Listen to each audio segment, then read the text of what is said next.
अयोध्या यही हो, राम यही जन्मे भन्नेसम्म हामी त्यसलाई सोचेका थिएनौँ। यहाँ सीता बस्नुहुन्थ्यो, सीता बस्ने गुफा हो यो। अब प्रधानमन्त्री त्यति हामीले चल्दै आएको हो र प्रधानमन्त्रीले जुन बोल्नुभयो त्यस पछाडि हामीले पनि सोच्न बाध्य भयौँ। सोच्दै जाँदाखेरि केही आधारहरू पनि पाइन्छ। अब गुफा भनेपछि अब अहिले भन्दा हजार वर्ष अगाडि मान्छे गुफामै बस्थे, ओडारमा बस्थे भनेपछि जहाँ सीता माता बस्नुभयो त्यहाँ त एक्लै बस्नु भएन, राम त अवश्य हुन्छ। त्यो त घर गुफा भएपछि घर नै भयो। अनि साथसाथै राम भइसकेपछि हनुमान पनि हुने भयो। हनुमान भएपछि उसको अब बाँदर सेना पनि हुने भयो होइन। अनि त्यो यस्तो हेर्दा चाहिँ त्यहाँ केही चिजहरू देखिन्छ। अब तपाईँले सीता गुफाको स्थान हेर्नुभयो, त्यसको ठ्याक्कै उत्तरपट्टि अमृत धारा भन्ने छ खोलापारी। अब मानव अमृत धारा भनेर त अब लगभग मैले कहीँ सुनेकै थिएन हाम्रो नेपालतिर, तराई भन्नुहोस् पहाड भन्नुहोस्, अमृत धारा भनेर नामै सुनेको थिएन। मान्छेले खाने भए त पानीको धारा नै हुन्छ, अथवा राई धारा हुन्छ, ढुङ्गे धारा हुन्छ, नेवार धारा होला होइन, यस्तो यस्तै हुन्छ नि। त्यो अमृत धारा भनेर जुन सीता गुफाको ठ्याक्कै अपोजिट जस्तै उत्तर साइडमा छ भनेदेखि भगवानहरूले मानौ त्यसलाई प्रयोग गर्ने भएर न अमृत धारा भयो, त्यो अमृत नाम राखेको हुनुपर्छ। त्यस पछाडि त्यसको ठ्याक्कै उत्तर साइडमा हनुमान नगर भन्ने ठाउँ छ अरे। सायद अब राम भइसक्यो हनुमान हुने भयो हनुमान नगर। त्यस पछाडि ठ्याक्कै उसको अलि उत्तरपट्टि साइडमा फेरि ढेडु खोला भन्ने छ। अब राम भएपछि त फौज त अब उसको हुने नै भयो, ढेडु खोला सायद खेल्थ्यो नुहाउँथ्यो होला। अलि पश्चिम गयो भनेदेखि फेरि बाँदर झुला, सायद अब बाँदर त अब ढेडु बाँदर एउटै हो, झुल्थे खेल्थे परेड गर्थ्यो होला होइन, एउटा कल्पना न हो। अहिले त देखेको त कसैले होइन। यहाँको मान्छे यहाँको स्थानीयहरू पनि अब घर अगाडि खाल्टो छ बाटो बनाइदिनुहोस् भनिरहेको छैन। मानव घरको मानव खेतमा जाने बाटोमा समस्या छ, कलबाट हाल्नुपर्छ, कलबाट मागिरहेको छैन।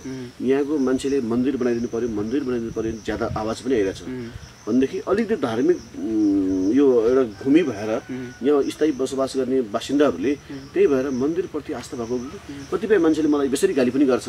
खालि यसले मान्छेलाई साधु जोगी बनाउने भयो, जहाँ गयो त्यही मन्दिर बनाइदिरहेछ, मलाई आरोप पनि छ। तर यहाँको स्थानीयवासीहरूको माग चाहिँ ज्यादा मन्दिरमै छ। मन्दिर बनाइदिनु पर्यो, गुम्बा बनाइदिनु पर्यो, मुख्यतः मन्दिर बनाउनु पर्यो भनेर प्रत्येक टोलमा मन्दिरहरू बन्दै पनि छ। तपाईँ हेर्नु होला नेपाल जी न्यूज अनलाइन टिभी, मजाले हेर्नुहोस्। नमस्कार, यहाँलाई कार्यक्रममा स्वागत छ।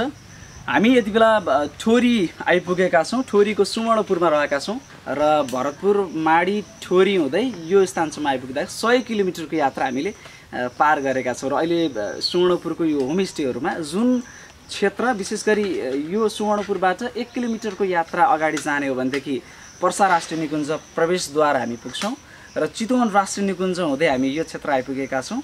र ऐतिहासिक सँगसँगै पर्यटकीय अथाह सम्भावना बोकेको यस क्षेत्र वाल्मिकी टाइगर रिजर्भ, यो तीनवटा चितवन राष्ट्रिय निकुञ्ज, पर्सा राष्ट्रिय निकुञ्ज र वाल्मिकी टाइगर रिजर्भ तीनवटा राष्ट्रिय निकुञ्जको बिचमा रहेको यो एउटा ऐतिहासिक धार्मिक यो विशेष महत्त्वका क्षेत्र। विशेष गरी ठोरीको प्रसङ्ग आउँदै गर्दा हामीले अमृत गुरुङको गीत पनि सुनेका थियौँ कि त्यो ठोरीको रेलको चर्चाको प्रसङ्ग।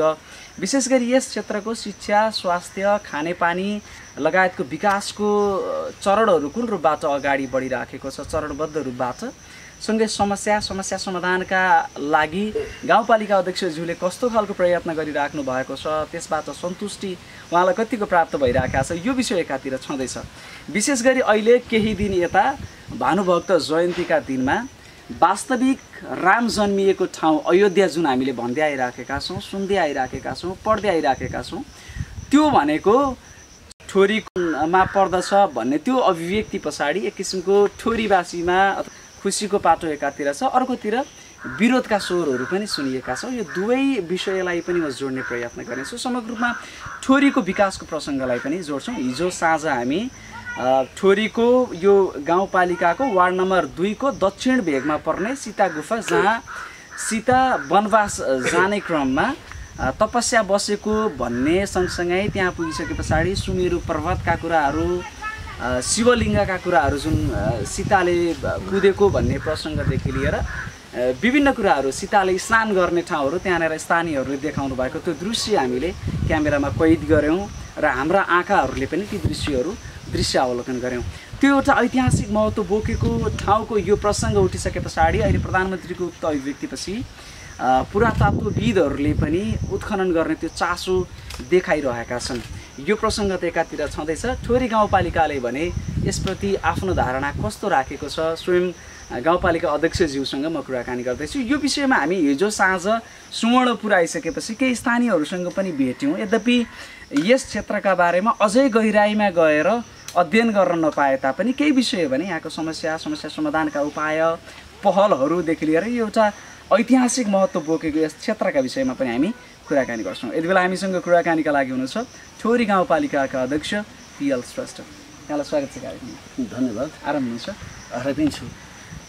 हिजो हामीले साँझ सम्पर्क गर्दै गर्दा तपाईँ सिमरा हुनुहुन्थ्यो, अहिले बिहान हजुर आफ्नो गाउँपालिका फेरि आफ्नो गाउँपालिका आइपुगेँ।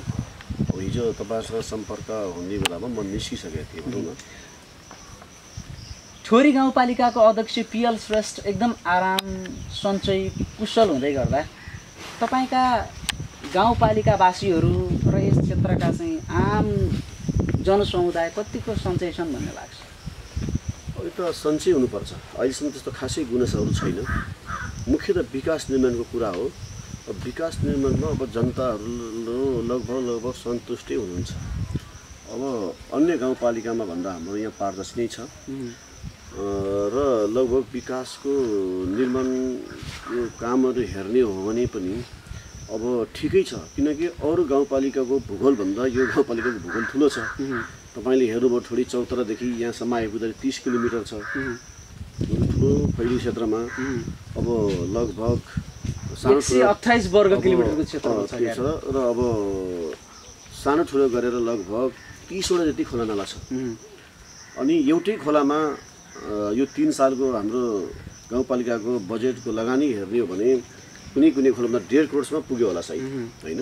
अब सबै खोला नाला मानौँ यो चुनावभन्दा अगाडि आएको बाढीले, चुनाव 73 सालमा आएको बाढीले सबै सिँचाइ भत्काएको, सबै कलबाट भत्काएको, सबै तटबन्धन भत्काएको, सबै बाटोहरू भत्काएको, यो जिरो लेभल अफ पुनर्निर्माणको कालमा हामी जानुपर्ने भएकोले गर्दाखेरि अहिलेसम्म हेर्दाखेरि अब सन्तुष्टि मैले पाएको छु। जनताहरू त्यस्तो ठुलो खासै असन्तुष्ट छैन। विकास भइरहेछ भन्ने खालको अब आफ्नो आन्तरिक रिपोर्टहरू हुन्छ। यही ठाउँको मान्छे घुमेको छु, बसेको छु, जनतासँगै बस्छु, होइन? त्यसले हेर्दाखेरि अब यो देख्नको लागि अझै यो जुन हाम्रो चौथो आर्थिक वर्षको बजेट सकेपछि मलाई लाग्छ एउटा संरचना हामी देख्छौँ। तपाईँले 73 सालको बाढीको प्रसङ्ग निकाल्नुभयो, त्यसपछि एक किसिमको जनसमुदायमा तपाईँ जनप्रतिनिधि भइसके पछाडि एक किसिमको चुनौती पनि तपाईँलाई थपिएको थियो, किनकि त्यो संरचनाहरू सबै भत्किएका थिए, होइन? सबै त्यसपछिको कामले चाहिँ आम जनसमुदायले प्राप्त गरेको सन्तुष्टि, तपाईँले प्राप्त गरेको खुसी कस्तो छ? ठिकै छ, अब सन्तुष्टि नै छु। अब जनताहरू पनि अब विकास निर्माण भएन भन्नेमा त्यस्तो चर्को आवाज सुनेको छैन। अब के हुन्छ भने अब आवश्यकता त सबैलाई हुन्छ। अब सबले मेरो घरको अगाडि पिच बन्दी हुन्थ्यो, मेरो घरको अगाडि मानौ ठुल्ठुलो संरचना बन्दी हुन्थ्यो, मन्दिर बन्दी हुन्थ्यो, गुम्बा बन्दी हुन्थ्यो, अथवा हाम्रो स्कुलमा पुरै कम्प्युटर भइदियो हुन्थ्यो, हाम्रो स्कुलमा यो जुन टिनको छाना भएको स्कुल भत्काएर 2-3 तले बिल्डिङ बन्दी हुन्थ्यो, चोकचोकमा प्रतिष्ठालय भएको हुन्थ्यो। सबको आशा त हुन्छ, तर पनि निराशा छैन। अहिले छ। अब हेर्ने हो भनेदेखि यो जुन अहिले यो गएको आर्थिक वर्ष अब हिजो सक्यो भनौँ, त्यसमा मात्रै मलाई 13वटा कलबाट मेरो गाउँपालिकामा बन्ने, प्रतिष्ठालयहरू थुप्रै बने। अब त्यस पछाडि हेर्ने हो भने स्कुलहरू पहिला भाताभुतुङ थिए, एकदमै वालहरू थिएन, टुटेको फुटेको थियो, त्यो निर्माण हुँदैछ। प्रत्येक स्कुल मलाई लाग्छ यो मेरो यो आउने आर्थिक यो चालु अब सुरु भएको आर्थिक वर्षमा स्कुलको कम्पाउन्डहरू पुरा हुन्छ। र स्कुलमा पनि हामीले अङ्ग्रेजी माध्यमबाट जुन बोर्डिङ स्टाइलले पढाउन लागि केजी मानौँ नर्सरी, केजी र 1 गर्दै यसरी 2 गर्दै यसलाई हामी 2मा हामी course English course boarding system लागु गर्दैछौँ। होमवर्क डायरी लगायत मानौँ स्कुलको बोर्डिङ स्कुलमा जुन स्टाइलले पढाउँछ त्यही स्टाइलले हामी यसरी लगिरहेछौँ। स्कुलमा कम्प्युटर थन्किरहेको थियो पहिला स्कुलमा, शिक्षकले चलाउन नजानेर, त्यो पनि अब स्कुलमा प्रत्येक शिक्षकलाई ट्रेनिङ दिएर कम्प्युटर चलाउने, मानौँ यो आफ्नो भएको कम्प्युटरलाई सदुपयोग गर्ने र बच्चाहरू भागेर घरमा जाने, टिभी हेर्ने, खेल्ने कारणले गर्दाखेरि प्रत्येक स्कुलमा टिभीको व्यवस्था, मास्टरहरू समयमा नपुग्ने कोही अहिले त्यस्तै अल्छी मास्टरहरूलाई ठिक ठाउँमा ल्याउनु लागि विद्युतीय हाजिर, होइन? अब खेलकुदको सामग्रीहरू हाम्रो जाँदैछ। प्रत्येक स्कुलमा पङ्खा अब ल्याएर हामी राखेका छौँ। यो लकडाउनले गर्दा अलि कोही स्कुलहरूमा हाम्रो क्वारेन्टाइनमा पठाएको छैनौँ, होइन? यस्तो हेर्दा स्कुलमा चाहिँ यो आर्थिक वर्षसम्म आउँदाखेरि स्कुलमा चाहिने आवश्यक सामग्रीहरू अथवा आवश्यक चिजहरू भन्नुहोस् न कुनै पनि अब कमी छैन। कुनै पनि ठाउँको राम्रो स्कुलले मेरो ठाउँमा यो चिज छ भनेर दाबी गर्छ भने अब त्यो चिज ठोडी गाउँपालिका स्कुलमा पनि भयो, यसरी बुझ्दा हुन्छ। केही समय अगाडि मात्रै यहाँहरूको नित्यता कार्यक्रम पनि प्रस्तुत गर्नुभएको थियो। 20,300 भन्दा केही बढी जनसङ्ख्या भएको यस क्षेत्र 128 वर्ग किलोमिटरको क्षेत्रफलमा अथवा यसले त्यो वरिपरि छ। गुरुङ, तमाङ, ब्राह्मण, क्षेत्री, तामाङ, गुरुङ लगायतका जात जातिको बसोबास भएको यस क्षेत्रमा अन्य विकासका पूर्वाधारको विषय पनि प्रसङ्ग कुरा गर्छु। अहिले विशेष गरी यस क्षेत्र प्राथमिकतामा पर्नुको अथवा हामी पनि आउनुको मुख्य कारण भनेको भानुभक्त जयन्तीका दिनमा प्रधानमन्त्रीले दिएको अभिव्यक्ति कि वास्तविक अयोध्या चाहिँ जुन क्षेत्रमा हामी छौँ अहिले, तर यो ठोरी जुन सीता वनवास जाँदाखेरि तपस्या स्थल जुन भनिएको छ त्योभन्दा अगाडि पूर्वतर्फ वाल्मिकी आश्रमदेखि लिएर ऐतिहासिक महत्त्व बोकेका ठाउँहरू पश्चिमतर्फ यो क्षेत्र जुन अहिले हामी वार्ड नम्बर 2 मा पर्ने सीता गुफा या सीता तपस्या स्थल जुन भनिएको छ अथवा प्रधानमन्त्रीको अभिव्यक्तिप्रति तपाईँको धारणा चाहिँ के छ? अब प्रधानमन्त्री हाम्रो जुन अहिले हुनुहुन्छ केपी ओली, उहाँको भनाइ आइसकेपछि अलिक गहिरेर सोच्यौँ हामी। गहिरेर सोच्दै जाँदा उहाँले भनेको कुरो ठिक हो भन्ने नजिक मानव व्यक्तिगत रूपमा भन्नुहोस् अथवा अध्यक्षको हैसियतले भन्नुहोस्, यस भएको जनताहरू भन्नुहोस् नजिक पुग्नु भएको छ। किनकि अब हामीले सीता गुफा भनेर या सीता बस्नुहुन्थ्यो भनेर हामीले त्यो ठाउँलाई वर्षौँदेखि पूजा गर्दै आएको त तपाईँले देख्नुभयो। अनि म निर्वाचित भएर आइसकेपछि पनि त्यहाँ प्रमुख अतिथि भनेर पूजा गरेँ। अब तपाईँले त्यो भिडियोतिर हेर्नुभयो होला। र त्यो ठाउँमा नेपाली मात्रै होइन भारततिर पनि सयौँ मान्छेहरू दिनमा त्यहाँ पूजा गर्न आउने, हेर्ने, फोटो खिच्ने, आफ्नो मनको कुरा भगवान्सँग भन्ने राख्ने होइन, माग राख्ने गर्नुहुन्थ्यो। र हामीले यसलाई व्यवस्थित ढङ्गले एउटा धामको रूपमा यसलाई विकास गर्नुपर्छ भनेर त्यहाँ समिति पनि साथीहरूले बनाउनु भयो। यसलाई चाहिँ एउटा किसिमको राम जानकी धाम जुन छ जनकपुरमा, त्यसै गरी एउटा धामलाई विकास गर्नुपर्छ भन्ने सोच ठोडी गाउँपालिकामा अगाडि बढ्दै थियो। र त्यो अनुसार हामीले बजेट पनि केही छुट्यायौँ। र अयोध्या यहीँ हो, राम यहीँ जन्मे भन्नेसम्म हामी त्यसलाई सोचेका थिएनौँ। यहाँ सीता बस्नुहुन्थ्यो, सीता बस्ने गुफा हो यो। अब प्रधानमन्त्री त्यति चाहिँ हामीले चल्दै आएको हो। र प्रधानमन्त्रीले जुन बोल्नुभयो त्यसपछि हामीले पनि सोच्न बाध्य भयौँ। सोच्दै जाँदाखेरि केही आधारहरू पनि पाइन्छ। अब गुफा भनेपछि अब अहिले भन्दा हजार वर्ष अगाडि मान्छे गुफामै बस्थे, ओडारमा बस्थे भनेपछि जहाँ सीता माता बस्नुभयो त्यहाँ त एक्लै बस्नु भएन, राम त अवश्य हुन्छ। त्यो त घर गुफा भनेपछि घर नै भयो। अनि साथसाथै राम भइसकेपछि हनुमान पनि हुने भयो। हनुमान भएपछि उसको अब बाँदर सेना पनि हुने भयो होइन। अनि त्यो यस्तो हेर्दा चाहिँ त्यहाँ केही चिजहरू देखिन्छ। अब तपाईँले सीता गुफाको स्थान हेर्नुभयो, त्यसको ठ्याक्कै उत्तरपट्टि अमृत धारा भन्ने छ खोलापारी। अब मानव अमृत धारा भनेर त अब लगभग मैले कहीँ सुनेकै थिएन हाम्रो नेपालतिर, तराई भन्नुहोस् पहाड भन्नुहोस्, अमृत धारा भनेर नामै सुनेको थिएन।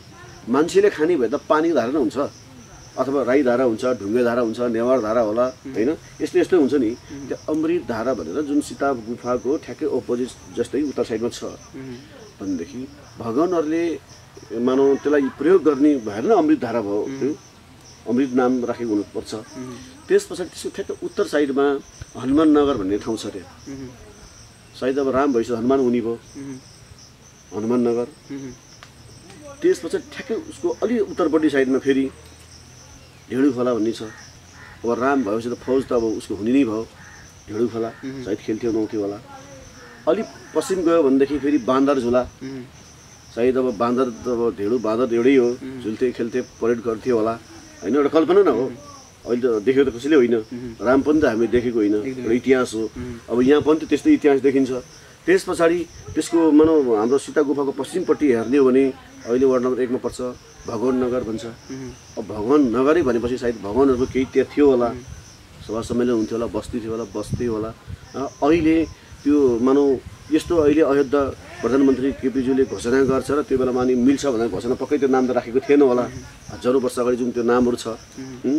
त्यस पछाडि त्यहाँ सीता गुफाको छेउमा पोखरी पहिला थियो, पोखरी अहिले बाढीले गर्दा पुरिएको छ, अब संरक्षण छैन। त्यस पछाडि अर्को यतातिर हेर्ने हो भनेदेखि अब रामनगर, बुद्धनगर, बर्मानगर नामहरू छ। अब सिकारीबास भन्ने अहिले हाम्रो छ। अब जुन तपाईँहरू हाइवे हुलाकी रोड आउनुभयो त्यहाँबाट 5 किलोमिटर घना जङ्गल बिचमा एउटा बस्ती छ, लगभग 180 बिघा त्यो जमिन छ लालपुर्जावाला र 40-45 घर छ। केही पहाडी हो नभए थारू बस्ती हो। सिकारीबास त्यो धेरै पुरानो बस्ती हो। सिकारीबास त यसै पनि नहुन सक्छ। अब दशरथको बुवाहरू पनि के अरे हाम्रो रामको बुवा दशरथ पनि शिकारको शौखिन मान्छे भनी सुनेको थिएँ। सिकारीबास नाम पनि छ। यसले गर्दाखेरि अब छानबिन जोडिएको छ। त्यसले गर्दाखेरि यो विषयहरूमा चाहिँ अलि मानौ इतिहासविद भन्नुहोस् अथवा धर्मसँग राम्रो ज्ञान भएको विज्ञहरूले भन्नुहोस् होइन, यसलाई अलिकति अध्ययन गरेर छानबिन गर्ने हो। पुरातात्विक विभागहरूले यसलाई अलिक खोज तलास गर्ने हो भने पुरातत्व विभागले चाहिँ चासो देखाएको छ। तपाईँ एउटा गाउँपालिकाको अध्यक्षको हिसाबले यहाँका अथवा संस्कृतिविदहरूसँग अथवा चाहिँ एउटा पाका पुस्ताहरू जो सुन्दै आइराखेको हुन् उहाँहरूसँग एउटा छलफल परामर्श जस्तो अथवा पुरातत्व विभागको पनि कोहीसँग त्यस्तो सम्पर्क जो केही भएको छ? अहिले मसँग ठ्याक्कै भइसकेको छैन र अहिले सरकारले नै पठाउने भन्ने कुरा चाहिँ आइराखेको छ। अब म यही भेगको मान्छे हुँदाहुँदै पनि अब सीता गुफा हो जान्थेँ, पूजा गर्थेँ, फोटो खिच्थेँ, आउँथेँ। तर यति गहिराइमा सोचेको थिएन। एक त पोलिटिकल साइन्सको विद्यार्थी, एक त कम्युनिस्ट आन्दोलन 10 वर्ष जनयुद्ध गर्दै जेल भोगेर आएको मान्छे। अब यो रामायण मानौ भगवान भएन तर नपढेको होइन। अब फेरि मानौ महाभारत गीता त अलिअलि मानौ केही पढेँ तर रामायण मैले खासै फेरि अध्ययन गरेको पनि थिएन। तर पनि त्यति हुँदाहुँदै पनि फेरि अहिले संजोग पनि मिलेछ। रामायणमा लेखिएका केही शब्दावलीहरूले पनि यहाँका भएका संरचनाहरूले मेल खान्छ। र अब फेरि यो ठाउँमा पनि अहिले चाहिँ अब के देखिन्छ, योभन्दा अगाडि खासै देखेन। अहिले मानौ पुरानोदेखि नयाँ सबै गर्दाखेरि ठोडी गाउँपालिकाले मन्दिर गुम्बाहरू गर्दाखेरि लगभग 55-56 हामीले अहिले पुनर्निर्माण र नयाँ निर्माण गर्दैछौँ कि योभन्दा अगाडि खासै थिएन। अब यहाँको मान्छे, यहाँको स्थानीयहरू पनि अब घर अगाडि खाल्टो छ बाटो बनाइदिनुहोस् भनिरहेको छैन। मानव घरको मानव खेतमा जाने बाटोमा समस्या छ, कलबाट हाल्नुपर्छ, कलबाट मागिरहेको छैन। यहाँको मान्छेले मन्दिर बनाइदिनु पऱ्यो, मन्दिर बनाइदिनु पऱ्यो, ज्यादा आवाज पनि आइरहेछ भनेदेखि अलिकति धार्मिक यो एउटा भूमि भएर यहाँ स्थायी बसोबास गर्ने बासिन्दाहरूले त्यही भएर मन्दिरप्रति आस्था भएको कतिपय मान्छेले मलाई बेसरी गाली पनि गर्छ। खालि यसले मान्छेलाई साधु जोगी बनाउने भयो, जहाँ गयो त्यही मन्दिर बनाइदिरहेछ, मलाई आरोप पनि छ। तर यहाँको स्थानीयवासीहरूको माग चाहिँ ज्यादा मन्दिरमै छ। मन्दिर बनाइदिनु पऱ्यो, गुम्बा बनाइदिनु पऱ्यो, मुख्यतः मन्दिर बनाउनु पऱ्यो भने प्रत्येक टोलमा मन्दिरहरू बन्दै पनि छ। तपाईँ हेर्नु होला कुनै दिन प्रस्तुत भएको बेलामा। त्यो चाहिँ एउटा इतिहास बोकेको ठाउँमा जन्मिएका मानिसहरूको मन र मस्तिष्कमा त्यसको एउटा कहीँ संरक्षित कुराहरू प्रकट भएको भान पनि तपाईँले त्यस्तो भान मलाई भेट्छ। मलाई पनि अब नत्र भने यत्रो जनयुद्ध लडेर आएको मान्छे, 5-6-7 चोटि जेल गएको मान्छे होइन, मन्दिरै बनाउनु पर्छ भने नहुनु पर्ने मलाई पनि। अब चारैतिर मन्दिर अहिले बनिरहेछ होइन, बनाउनु पनि मन लागिरहेछ।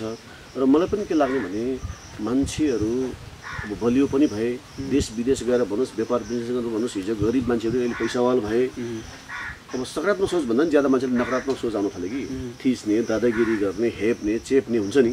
त्यो भएको भएर चाहिँ कहीँ न कहीँ प्रत्येक बस्तीको बिचहरूमा चोकहरूमा चाहिँ अब मन्दिर बनाइदिनु पायो, गुम्बा बनाइदिनु पायो भनेदेखि अब धार्मिक भजनहरू बिहान बेला सुन्नु पायो भनेदेखि मान्छेमा सकारात्मक सोच आउन सक्छ भन्ने मलाई व्यक्तिगत रूपमा लागेर पनि मैले चाहिँ ज्यादा अहिले मन्दिरहरू प्राथमिकतामा राखेको जस्तो अहिले यो विषयलाई अब केही लम्ने आवाज है अनि अन्य विषयमा प्रवेश गरौँला। वार्ड नम्बर 2 जुन ठोरीको गाउँपालिकाको जुन यो वार्ड नम्बर 2 मा पर्ने सीता गुफा त्यो जुन तपस्या गरेको स्थलको प्रसङ्ग निकाल्दा त्यहाँनिर चाहिँ अहिले यो नीतिकथा कार्यक्रम गयो। प्रधानमन्त्रीको अभिव्यक्ति भन्दा केही दिन अगाडि मात्र तपाईँले त्यहाँनिर ल यति बजेट भयो भनेर अथवा त्यहाँ बजेट पनि पारिएको छ रहेछ। अहिलेभन्दा 2 वर्ष अगाडि त्यहाँ पूजामा म आफै प्रमुख अतिथि थिएँ। अब हजारौँको सङ्ख्यामा जनप्रतिनिधि भइसकेपछि अनि त्यहाँ भक्तजनहरू थुप्रै हुनुहुन्थ्यो। मैले भने यहाँ अब एउटा मन्दिर म बनाउँछु, गाउँपालिकाले यहाँ मन्दिर बनाउने छ, यहाँ एउटा किसिमको झोलङ्गे पुल पनि बन्ने छ, पानीको धाराहरू बन्ने छ, शौचालयहरू बन्ने छ, यसलाई व्यवस्थित एउटा धाम बनाउँछु भनेर घोषणा त गरेँ। तर त्यो अलिक बोर्डर पर्ने भोलि के होला भन्ने पनि लाग्यो। 10 गजा छ, त्यो 10 गजा पनि हुनु। अनि त्यत्रो ठुलो एउटा खोला तपाईँले हेर्नुभयो, ढेँडो खोला मैले भने नि, त्यो ढेँडो खोला त्यही निस्किने हो। र यो ठाउँमा पक्कै मन्दिर संरक्षण हुन सक्दैन, नदी नाला त्यस्तै छ, 10 गजा छ, झोलङ्गे पुल कता बनाउने भनेर मैले 1 साल सोच्नै बित्यो मलाई। नत्र पोरै 20-25 लाखको डाइरेक्ट सुरु गर्नु गाह्रो थिएन, 40-41 करोड बजेट भएको ठाउँमा। अनि फेरि हेरेँ जनताहरूले अझसम्म बिर्सेकै छैन। गाउँपालिकाको अध्यक्षले भन्नुभएको छ यो मन्दिर बनाउने कुरा छ भनेर अझै व्यापक प्रचार गर्नु भएको छ। अनि मैले सोचेँ अब 10 गजाले जे गर्छ पछि छलफल गरौँला। अनि त्यो बेलामा पूजा लगाउने जुन भाइ हुनुहुन्थ्यो चिरञ्जीवी सापकोटा, उहाँसँग मेरो फेरि भेट भयो गाउँसभा बजेट हुनुभन्दा अगाडि तयारीकै टाइममा। अनि हाम्रो नेपाली काङ्ग्रेसका एकजना साथी हुनुहुन्थ्यो, त्यही ठाउँको स्थानीय साथी, उसँग कुरा भयो यो पूजा त हामी लगाउनुपर्छ, अब यसलाई कुन महिनामा कुन दिन लगाउने लगायत कुरा छलफल हुँदै जाँदा रामनवमीमा लगाउँ भन्ने कुरा भयो। रामनवमीमा पूजा गर्ने फिक्स भयो। त्यस पछाडि अब यो ठाउँमा 50-60 जना अब मानव पण्डितहरूलाई राखेर मानव पूजापाठ गर्नुपर्ने भयो। अब थुप्रै भक्तजन आउने भए प्रसाद जति गर्दा के होला भन्ने कुरा भयो। त्यस पछाडि चाहिँ 1.5 लाख रुपियाँ पूजा खर्च भनि पुगिन्छ भन्ने कुरा राखेपछि त्यो पनि छुट्याउने काम भयो। मन्दिर बनाउनलाई पनि अब 10 लाख राखौँ, त्यहाँबाट सुरु गरौँ भन्ने कुरा भयो। यो हुँदै गइसकेर हामीले बजेट भाषण पनि भयो। बजेट भाषण भएर हामी आफ्नो काम सकेर हल बाहिर आउँदाखेरि चाहिँ यहाँ अयोध्या, यहाँ राम जन्मेको भनेर मानव भाइरल भइसकेको रहेछ होइन। यसरी भयो र मलाई लाग्छ यसमा राम जन्मेको अयोध्या जन्मेको केही न केही मैले अघि तपाईँलाई भने आधारहरू केही न केही नजिक छ। र त्यहाँको जनताहरूको भनाइ हेर्दा त्यहाँको ठाउँको स्थिति हेर्दाखेरि पनि अब आकर्षक डाँडाहरू जुन छ, भगवाननगर डाँडा भन्ने चिज, हनुमाननगर डाँडा होइन, अमृतधारा मानौ यी चिजहरूले हेर्दाखेरि पनि बाँदा झोला, ढेँडो खोला, अब सबै यो हेर्दा रामसँगै जोडेको चिजहरू भनौँ न, ती चिजहरू त्यहाँ भेटिन्छ। ठाउँ जस्तो कतिपयले के भन्छन् भने यो विषय जस्तो तपाईँ एउटा राजनैतिक पृष्ठभूमि एकातिर, तपाईँको परिवारका सदस्यहरू पनि हिजो पञ्चायतका बेलामा पनि राजनीतिक कर्ममा नेतृत्वको भूमिकामा रहेको त्यो पृष्ठभूमिबाट तपाईँ यहाँसम्म आइपुग्नु भएको छ। 2032 सालभन्दा यता चाहिँ जुन अयोध्यापुरी गाविस थियो, जुन माडी र ठोरी छुट्टिसके पछाडि अहिले चाहिँ साबिकको 8 र 9 हो, त्यो चाहिँ अयोध्यापुरी नै भन्ने जुन अथवा भनिन्थ्यो भन्ने खालको कुराहरू चाहिँ जोड्छन्। यो विषयमा फेरि फरक मतहरू अथवा ठोरी पञ्चायत नै भन्ने प्रसङ्गदेखि लिएर यसमा चाहिँ अब यस्तो भयो। अब यो हाम्रो ठोरी पञ्चायत रहेछ होइन, अयोध्या भन्ने त चितवनतिर पनि छ पञ्चायत छ, अहिले नगरपालिकाको सायद 8 9। वास्तविक अयोध्या चाहिँ त्यो हो भन्छ। अब यस्तो भयो, वास्तविक अयोध्या त अब विवादमा आइसक्यो। वास्तविक अयोध्या अब फैजाबाद समग्रतामै विवादमा आइसक्यो भनेदेखि अब हिन्दुस्तानले के गर्छ उसको कुरा भयो कि अब हाम्रो नेपालमा हो कि होइन भनेर हामीले अध्ययन गर्ने भयो, हामीले छानबिन गर्ने भयो नि होइन। यसलाई पुरातात्विक विभागले भन्नुहोस्, यहाँको विज्ञहरूले भन्नुहोस्, अब बोल्नु पऱ्यो, सरकारले खोज्नु पऱ्यो नि होइन भन्नुहोस् त। अब अयोध्या त्यो हो कि हाम्रो सीता गुफा हो, जिल्ला एउटा भएको भए पनि सायद यति धेरै जिल्ला अब हिजो मानव पहिला त छोडी चितवनमै थियो, अहिले त छुट्टियो, अब छुट्टिया छ। त्यसले गर्दाखेरि त्यो बेलासम्म अब अयोध्या भनेर त कुनै विवाद थिएन, सीता गुफा भनेर विवाद थिएन, अहिले पनि त छैन। तर अब यसलाई अनुसन्धान खोज तलास होस् भन्ने मानव हाम्रो चाहिँ अब एउटा माग भनौँ न। उता ठाकुर ढकाल मेयरज्यूले पनि पण्डितहरू राखेर त्यो विषयमा चाहिँ छलफल गर्नुभएको छ, केही अनुसन्धान सुरु गरौँ भन्ने खालको सुरुवात त्यता पाइन्छ, अनुसन्धान त गर्न पाइन्छ। तपाईँले यता पहल चाहिँ के गर्दै हुनुहुन्छ? अब अहिले हाम्रो छलफलमै जारी छ। अब भर्खर अब हामीले अस्ति गाउँसभा सक्यौँ, गाउँसभा सकेको दिनदेखि हल्लाबरा चाहिँ भर्खर 2 दिन नै भयो। अब यस्तो रातारात पण्डित ल्याएर छलफल गरेर मानौ छलफल गर्नुपर्ने हो होइन। तर हामी अहिले अलिक छलफलमै छौँ यो के हो भनेर। अब किन हामीसँग आधार त छ, अब उहाँहरूले आफ्नो आधार होला होइन। अब यी आधारहरूले गर्दाखेरि अब हामी खोज तलास गर्दैछौँ। मुख्यतः हामी यस भएको स्थानीय अलिक बुढापाकाहरूलाई पनि भेट्छौँ होइन, भेटि नै रहेछौँ। हामीले छलफल जारी छ। हाम्रो यहाँ आन्तरिक रूपमा हामीहरू चुप लाएर बसेका छैनौँ, हामी आन्तरिक रूपमा धेरै सक्रिय छौँ र चासो पनि राखेका छौँ। र यसको आधारहरू के हो जस्तो इतिहास हेर्ने हो भने पनि जस्तो हामीले पनि पढ्दै आएको अयोध्या जुन अयोध्या चाहिँ लखनऊ अथवा भारतको, सीता चाहिँ जनकपुरको अथवा मिथिलाको, त्यताबाट चाहिँ प्रत्येक वर्ष रामनवमीका दिनमा चाहिँ जन्ती आउँछन्। कहिले पनि चितवनबाट जन्ती गएको भन्ने त्यो इतिहासहरू अथवा चाहिँ त्यहाँनिर त्यो खासै भेटिँदैन, त्यो इतिहास पढ्न पाइँदैन। प्रधानमन्त्रीको अभिव्यक्तिप्रति यहाँका स्थानीयहरू अथवा गाउँपालिकाका मानिसहरू खुसी चाहिँ भएका छन्। कतिपयले यो अभिव्यक्ति एउटा चाहिँ मोड्ने प्रयत्न मात्रै हो, यो हावा गफतिर लाग्नु हुँदैन भन्ने खालको अभिव्यक्तिहरू पनि आइराखेको छ, विरोधको स्वरहरू पनि उठिराखेको छ। परराष्ट्र मन्त्रालयले पनि एक किसिमको विज्ञप्ति निकालेको छ। तपाईँहरू चाहिँ यो कहीँ न कतै सम्बन्ध भएको चिजहरू मात्रै हो भन्ने चाहिँ त्यो त भइ नै हाल्यो कि राम नै जन्मिएको ठाउँ हो भन्नेतिर अझ बेसी यहाँहरू त्यो बाटो अगाडि बढ्दैछ? अब राम नै जन्मिएको ठाउँ पहिला अघि तपाईँले भने हामीले यसलाई त्यसमा हामी सोचेका थिएनौँ। सीता गुफा हो या सीता बस्नुहुन्थ्यो सीता माता भनेर हामीले जानेको इतिहास त भेटिन्छ देखिन्छ पनि। अब के भयो भने सीता त एक्लै बस्नुहुन्न नि, घरमा कसैको भनौँ श्रीमान अथवा श्रीमती एक्लै त बस्दैन नि, होइन भन्नुहोस् त। फेरि राम गएका र सीता बसेका सबै ठाउँलाई जन्मिएकै ठाउँ भनेर भन्न पनि नमिल्दैन नि, के देवघाटको इतिहास पनि छ। यसो भने भगवान रामले सीता मातालाई लगत आफ्नो घरमा राख्नुहुन्छ होइन। अब मेरो घर छ, म घरमा जन्मेको होइन भन्नुहोस् त। त्यसले गर्दाखेरि घरमा लिएर गएपछि त्यहीँ जन्मेको हुनसक्ने भयो नि त। पक्कै पनि लगेर बिहा त उसले वनवासमा हुँदाखेरि वनमा लगेर होइन। यो कुरामा त्यति ज्ञान हामीसँग छैन होइन। यही हो भन्ने दाबी गर्ने मानव प्रमाणहरू र त्यो हैसियत त मसँग छैन। तर मैले अघि तपाईँलाई भने नि सीता गुफा हाम्रो यहाँ छ। सीता गुफा साथसाथै हामीसँग हनुमान नगरदेखि लिएर भगवान नगरदेखि ढेँडो खोलादेखि यी सबै चिज भएको छ। सम्बन्ध जोडिएका पाटोहरू चाहिँ छन्। तर भोलि फेरि यस्तो समय आउला कि जुन एउटा भारत र नेपाल बिचको अहिले जुन तिक्ताको जुन स्थिति छ यसले अझ गहिराइमा पुर्याउँदैछ भन्ने खालको अभिव्यक्ति, ती स्वरहरू आवाजहरू आउँदै गर्दा यो विषय सामान्य हुने, शान्त हुने स्थिति आयो भने पनि संरक्षणमा चाहिँ पक्का लाग्छ गाउँपालिका। यसो भयो अब त्यो ठाउँमा सीता गुफा हो र यसलाई हामी एउटा धामको रूपमा विकास गर्छौँ भनेर त मैले 2 वर्ष अगाडि त्यहाँ गएर बोलिसकेको छु। त्यहाँको स्थानीयहरू लाग्नु भएको छ वर्षौँदेखि। त प्रधानमन्त्रीज्यूले बोल्नुभयो त भर 2-3 दिन अगाडि नै हो होइन। अलिकति विवाद प्रधानमन्त्रीले बोल्नुहुन्छ भन्ने पनि थाहा पनि थिएन। प्रधानमन्त्रीले बोल्नुहुन्छ अनि यसको नाम सीता गुफा राखौँला, यसको नाम हनुमान नगर राखौँला, यसको नाम ढेँडो खोला राखौँला, यसको नाम बाँधा झुला राखौँला, यसको नाम भगवान नगर राखौँला, यसको नाम बर्मा नगर, बुद्ध नगर र यसको नाम रामनगर, यसको नाम सिकारी बस राखौँला भनेर पक्कै त्यो बेलामा सोचेर राखेको होइन। र प्रधानमन्त्रीले बोलिदिनुहुन्छ र हामीले बजेट छुट्याएको पनि होइन। बुद्ध नगर भन्दै गर्दा बुद्ध हिँडेको ती पथहरू भन्ने त्यो इतिहास पनि कहीँ कतै भेटिन्छ कुराहरू भनौँ न। केही न केही भएर नै राख्यो होला योभन्दा अग्रजहरूले।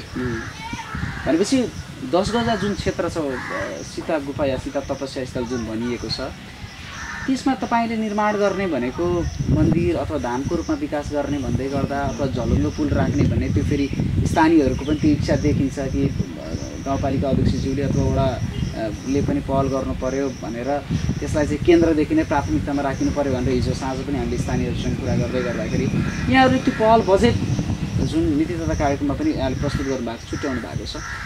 केही समस्या त्यताबाट भारतबाट हुन्छ जस्तो लाग्छ कि लाग्दैन? त्यो सीमा क्षेत्रको त्यो फेरि 10 गजा क्षेत्र पर्यो। अब 10 गजा छोडेर बनाउँछ, 10 गजामा त बनाउनु पाइँदैन।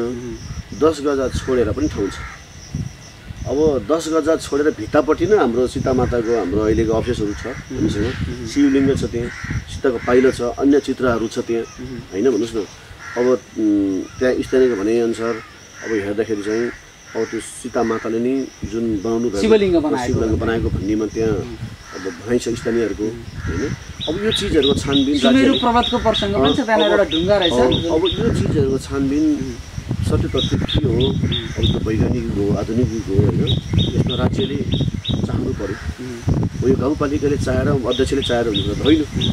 मैले त भनिहालेँ अघि त्यहाँ भएको स्थिति स्थानीय अथवा त्यहाँ भएको वस्तुस्थितिको बारेमा मैले भनिदिएँ होइन। र हामीले गाउँपालिकाले स्थानीय तहले बजेटले कति नै भ्याउँछ त्यो होइन। त्यसले गर्दाखेरि अब यो अहिले जुन एउटा किसिमको विवाद भयो कता हो के हो भनेर ठुलो विवाद बहसको स्थिति ठुलो विवाद भयो, ठुलो बहस भयो। अब यो बहस र विवादले टुङ्गो लगाउनुपर्छ। पुरातात्विक छानबिन भयो भने माडीमा हो कि ठोडीमा हो होइन, एकातिर अर्कोतिर नेपालमै हो अथवा नेपालमा हो या होइन, फाइनल हुने भयो होइन भन्नुहोस् न। मान्छेले त पहिलेदेखि लागिरहेको थियो नि त के हो भनेर। त्यसले गर्दाखेरि मानव विज्ञहरूद्वारा यसलाई छानबिन। समग्रमा प्रधानमन्त्रीको अभिव्यक्तिप्रति खुसी हुनुहुन्छ? प्रधानमन्त्रीको अभिव्यक्तिप्रति मलाई लाग्छ देशमा बहुसङ्ख्यक भन्नुहोस् न मान्छे खुसी हुनुपर्छ। हुन त अब केही मान्छेहरू त विरोध पनि होला, अथवा विरोध पनि हुनसक्छ, तर मलाई लाग्छ ठुरीवासी सबै खुसी हुनुहुन्छ। र सबै मानौ यो चिज चाहिँ पक्कै हो भन्नेमा यहाँ मान्छे लागिरहेछ कि राम जन्मेको यतै हुनुपर्छ, न त सीता गुफा कसरी भयो, सीता कसरी बस्नुभयो यहाँ होइन। अब साथसाथै अब ती अघि भनेको ठाउँहरूको नाम कसरी भयो यहाँ, केही न केही आधारहरू छ। कतिपयले के भन्छन् भने प्रधानमन्त्रीले चुच्चे नक्सा चाहिँ बनाएर छोड्ने, त्यसका लागि ल्याउन पहल भएको चाहिँ देखिँदैन। अब यता हुँदै नभएको विषयलाई चाहिँ नेपालमा जन्मेको हो भनेर विषय नै भाँड्न खोजेर अन्तै ध्यान मोड्ने प्रयत्न भयो भन्ने खालको अभिव्यक्ति आउँछ। त्यहाँसम्मको जवाब दिने हैसियत हाम्रो गाउँपालिकाको अध्यक्षसँग अहिले छैन। त्यो चुच्चे नक्सा आयो, त्यसलाई ध्यान मोड्न खोज्यो भनेर हो कि होइन, प्रमाण के छ मसँग तपाईँसँग भन्नुहोस् त? आधा त छैन होइन। भन्नेले त के भन्छ नि, भन्नेले त जे पनि भन्छ। अब भन्नेको पछि लागेर त साध्यै छैन। तपाईँले 2 2 जोड्दा 4 जोड्छ, 4 हुन्छ भन्नुहोस् न, हुँदैन भन्छ कसैले आएर। 5 मा 1 घटे 4 भइहाल्छ भन्ने मान्छे आउँछ, न्यु खोजेर भयो त होइन भन्नुहोस् त। अब राजनीति बेला हो, त्यो नक्साको बारेमा राजनीति एउटा मुद्दा भयो, एजेन्डा भयो। तर यो हाम्रो अहिले जुन राम जुन जन्मेको भूमि अयोध्या भूमि छ, त्यो त राजनीति मुद्दा छोडेको होइन भन्नुहोस् न। त्यो त परराष्ट्रले पनि भनिसक्यो, यो त राजनीति मुद्दा होइन, धार्मिक कुरा हो। अब छानबिन गरौँ, पुरातात्विक विभागलाई खोज तलास गरौँ होइन। यो त अब सर्लक दुध पानी छुटिन्छ, त्यसो होइन छ भनेदेखि गल्ती भयो भने के भन्छ र? बहसको स्थिति सिर्जना गरेको छ प्रधानमन्त्री। त्यो जुन बहसको स्थिति सिर्जना गर्ने माहौल जुन बनाउनु भएको छ, त्यो सम्भावना र त्यो सत्यको नजिक हुनुहुन्छ भन्ने हुनुहुन्छ।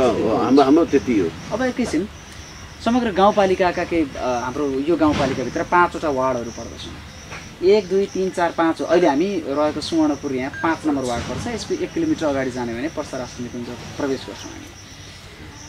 यहाँनिर समस्या समाधानको उपाय व्यक्तिगत रूपमा तपाईँ एउटा युवा जनप्रतिनिधि जस्तो त्यो पात्र पनि, त्यसले गर्दा अपेक्षाका कुराहरू पनि जनताबाट धेरै देखिन्छ। समग्र रूपमा यस क्षेत्रमा भएका सम्भावनाप्रति चाहिँ सधैँ सम्भावना सँगसँगै अगाडि बढ्नुपर्ने चुनौती र तपाईँले गरेको कर्मप्रति कस्तो हुँदैछ यो कार्यकाल? यो कार्यकाल सन्तोषजनकै छ। अब अघि तपाईँले भन्नुभयो 1 किलोमिटर अगाडि निकुञ्ज जुन प्रवेशद्वार भन्नुभयो, त्यहाँ हामीले निकुञ्जसँग समन्वय गरेर हात्ती तथा जीव सफारीको हाम्रो उद्घाटन पनि भइसकेको छ। पर्यटन क्षेत्रको प्रवर्धनको लागि 2टा हात्ती अहिले त्यहीँ छ, निकुञ्जले राख्नु भएको छ। कहिलेबाट सुरु भयो? पोहोर हाम्रो माघ 15 गते हामीले यहाँ उद्घाटन गऱ्यौँ। माघ 15 गतेबाट हाम्रो यहाँ अब भिडियो ढङ्गले हात्ती सफारी जीव सफारीको लागि अगाडि बढ्ने काम भयो। महोत्सवै लगायौँ हामीले उद्घाटन बेलामा 5 दिने। र अहिले यो सालबाट चाहिँ हामीले गाउँपालिकाले 25 लाख रुपियाँ जीप किन्नको लागि पनि छुट्याएको छौँ, सफारीको लागि। अब हामी छिट्टै जीप पनि किनेर हामी यहाँ राख्छौँ होइन। होमस्टेहरूसँग हामी समन्वय गर्छौँ। साथै यहाँ होमस्टे यहाँ छ, यहाँ कल्चर भवन पनि छ, ठोडीमा निकुञ्जकै समन्वयमा खुलेको होमस्टे पनि छ र गाउँपालिकाले पनि समन्वयमा होमस्टे हाम्रो खुल्दैछ। र अब पर्सा निकुञ्ज, चितवन राष्ट्रिय निकुञ्ज र वाल्मिकी टाइगर रिजर्भ, उसको निकुञ्ज भन्नुहोस्, यो 3टा निकुञ्जको बिचमा छ। र हामीलाई एकत्र खुसी कि अब हाम्रो यो जुन जङ्गल छ, हामीसँग थुप्रै किसिमको विभिन्न किसिमको जनावरहरू छ। यसलाई हेर्नको लागि अब विदेशीहरू प्रशस्त मात्रामा हामी आन्तरिक होस् अथवा विदेशी होस् पर्यटक हामी तान्छौँ, आकर्षण गर्छौँ। हात्ती जीव सफारी मार्फत अन्य विधिहरू हामी अप्नाउँछौँ। तर साथसाथै के छ भने ती जङ्गलबाट थुप्रै हिंस्रक जन्तुहरू पनि प्रवेश गरेर अहिले हामीलाई अलिकति डर त्रास पनि छ। जङ्गली हात्तीहरूले यो 2-4 दिनमा मात्रै 2-3 ठाउँमा घर भत्काएर पुरै तहस-नहस पनि पारिदिइसकेको छ। यो साल हामीले एउटा मानौँ 1 जना किसानको खेतमा हात्तीले पसेर क्षति गरे बापत 5,000 रुपियाँ दिने निर्णय गरेको थियौँ।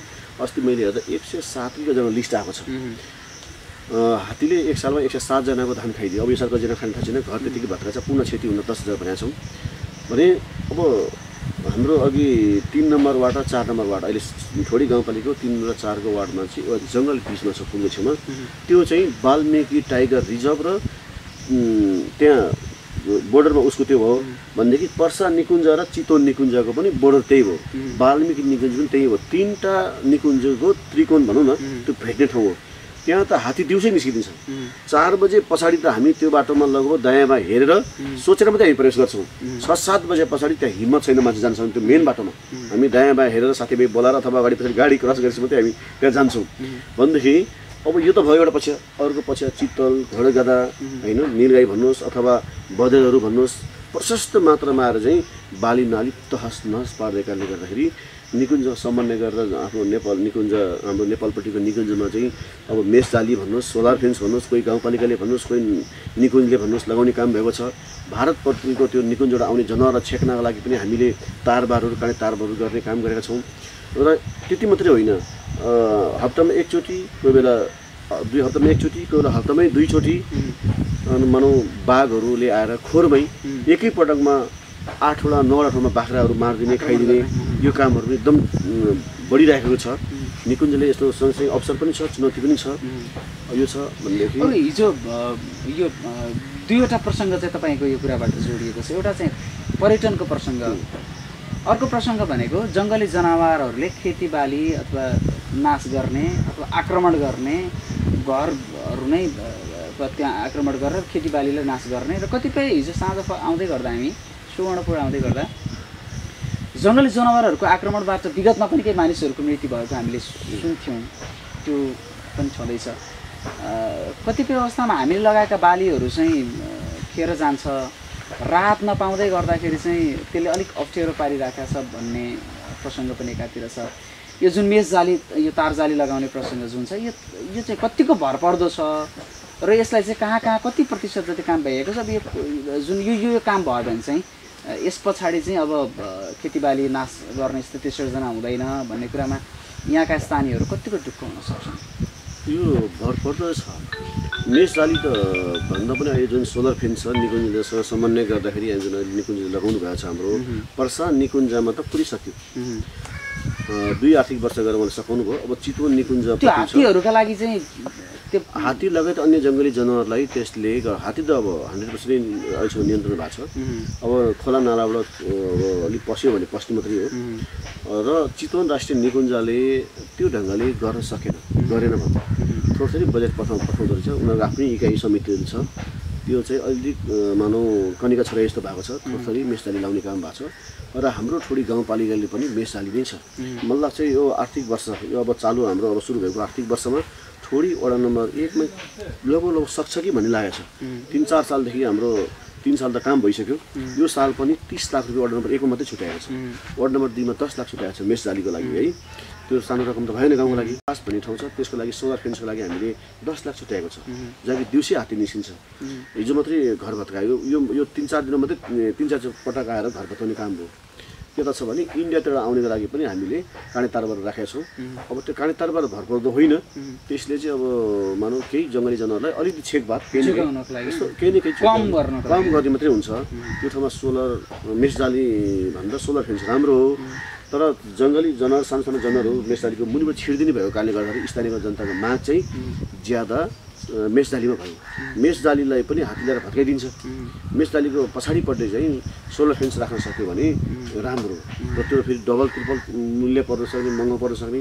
यसले गर्दा हाम्रो सबै मानव विकास क्रममा चाहिँ हामी बिस्तारै यस्तो खोलाको प्रसङ्ग पनि निस्कियो खोलामा चाहिँ अलिकति बाँध लगाउने हो भनेदेखि प्रत्येक वर्ष अझ बर्खाको समयमा हिँडडुल गर्नको लागि आवत जावत गर्नको लागि अहिले हामी भरतपुर माडी ठोरी हुँदै यस क्षेत्रसम्म यहाँसम्म आइपुग्दाखेरि पनि थुप्रै खोलाहरू अझ पानी बढेको क्रममा स्थानीयहरूका लागि निकै कष्टकर हुन सक्छ त्यसमा चाहिँ गाउँपालिकाले यस क्षेत्रमा कस्तो पहल अब यस्तो छ अब ठोडी गाउँपालिकामा अब खोलानालीले मानौ बाटो हिँड्ने क्रममा गाह्रो छैन अब एउटा खोला वडा नम्बर 3 मा छ त्यो पुल छ अलरेडी पुल छ त्यो पुललाई सञ्चालनमा ल्याउनमा लागि हाम्रो अब अलिक छलफल भइरहेछ किन त्यसले कटान गरेको भएर त्यो पुल होचो भएको भएर के गर्ने कसरी बनाउने भन्ने कुरो पनि सहमति भइसकेको छ हामी त्यसलाई 15-20 दिन 1 महिनाभित्र पुल सञ्चालनमा आउँछ त्यस पछाडि वडा नम्बर 1 र 2 को बिचमा जुन ढिँडो खोला भन्छ त्यसको चाहिँ त्यो पुलको थोरै डिपिआर पहिला अलिक विवाद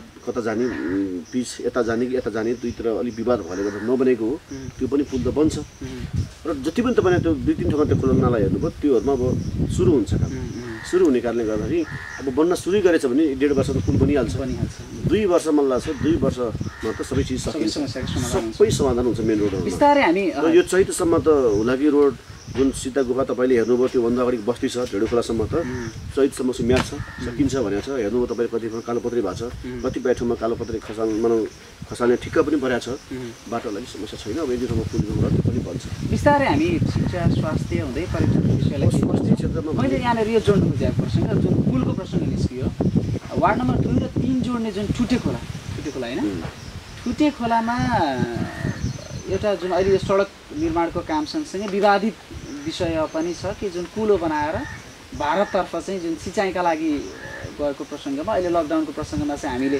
पुर्यौँ जान दिएनौँ जुन यो भारतको चाहिँ हेपा प्रवृत्तिप्रति यो चाहिँ हामीले पहल गरिरहेछौँ भन्ने खालको स्थानीयहरूको अभिव्यक्ति हामीले सुनिरहेछौँ त्यसको इतिहास पनि तपाईँले के अध्ययन गर्नुभएको छ त्यो खालको कस्तो खालको चाहिँ माहौल थियो र अहिले यो विवाद कहाँ पुगेको छ जुन 2 र 3 जोड्ने जुन ठुटे खोलाको पुलको त्यहाँबाट चाहिँ दुईटा कुलो इन्डियामा र नेपालमा एउटा कुलो आउँथ्यो विगतदेखि र पानी नपरेको साल खडेरी परेको सालमा चाहिँ त्यहाँ दुवैतिरको किसानहरू भन्नुहोस् हैन अब इन्डियातिरको स्थानीय जनता भन्नुहोस् नेपालको हाम्रो रामनगर बर्नर बुद्धनगर ठुलो स्थानीय जनता भन्नुहोस् पानी लागि चाहिँ पिटापिट हुने ढुङ्गा हानान हुने घाइते हुने कामहरू चाहिँ त्यहाँ साल विसाल चल्दै थियो र यो साल लकडाउन पनि भए अब त्यो दुईटा कलबर बनाउने कि एउटा कलबर बनाउने भन्ने ठुलै विवाद थियो र स्थानीय हाम्रो साथीहरू जनप्रतिनिधिहरू भन्नुहोस् प्रत्येक वार्डबाट 600 जना ward number 1 ward number 2 ward number 3 बाट चाहिँ 600 जना 18 जना बुद्धिजीवी साथीहरू बस्नुभयो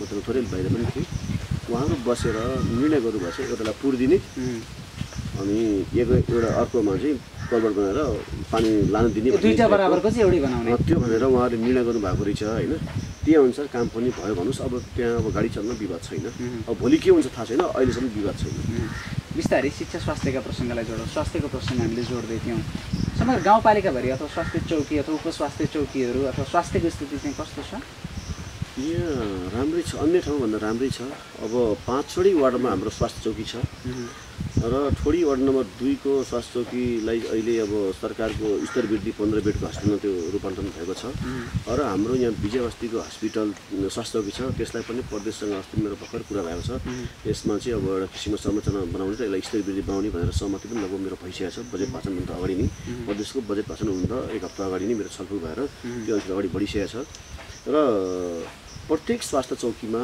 नेपाल सरकारले तोकिएको 39 प्रकारका औषधि भन्नुहोस् र हामीले अरू सुगर प्रेसरहरूको औषधि पनि दिने निर्णय गरेर हामी राखेका छौँ ती औषधिहरू एक दिन पनि घट्दैन मैले कडा निर्देशन जारी गरेको छु कि कुनै पनि दिनमा औषधि छैन भन्ने थाहा पायो भने त्यो दिन कारबाही हुन्छ स्वास्थ्य चौकीहरूमा सामान्य रुई पनि सकिरहेको छ हैन त्यस्तो छैन तपाई हेर्नु होला यहाँ बुझ्नु होला मैले उनीहरूलाई वडा अध्यक्षलाई पनि भनेको छु त्यहाँ वडा अध्यक्षको नेतृत्वमा व्यवस्थापन समिति पनि छ र कर्मचारीलाई भेटेर पनि मैले भनेको छु औषधि सक्नुभन्दा 5 दिन अगाडि नै जानकारी दिनु भएन भने कुनै पनि औषधि सकेको कडा कारबाही हुन्छ तपाईहरु सर हुन्छ अथवा तपाईहरु यहाँ आफ्नो गाउँपालिकाभित्र हस्पिटलमा चेन्ज हुन्छ जसरी पनि कारबाही हुन्छ साथसाथै के छ भने र अब यो ठाउँमा सर्पको बिगबिगी छ सर्पले लगभग दिनै यस्तो मान्छे टोक्ने कारणले गर्दाखेरि सालमा 2-4 जनाको ज्यान पनि जाने र एक सालमा 40-45 जनासम्मलाई सर्पले टोक्ने यहाँ छ र यो साल चाहिँ हामीले यो जुन यो गएको आर्थिक वर्षमा चाहिँ निकुञ्जसँग समन्वय भएर यो हाम्रो पान्टिङी पोस्ट भन्ने छ वार्ड नम्बर 4 मा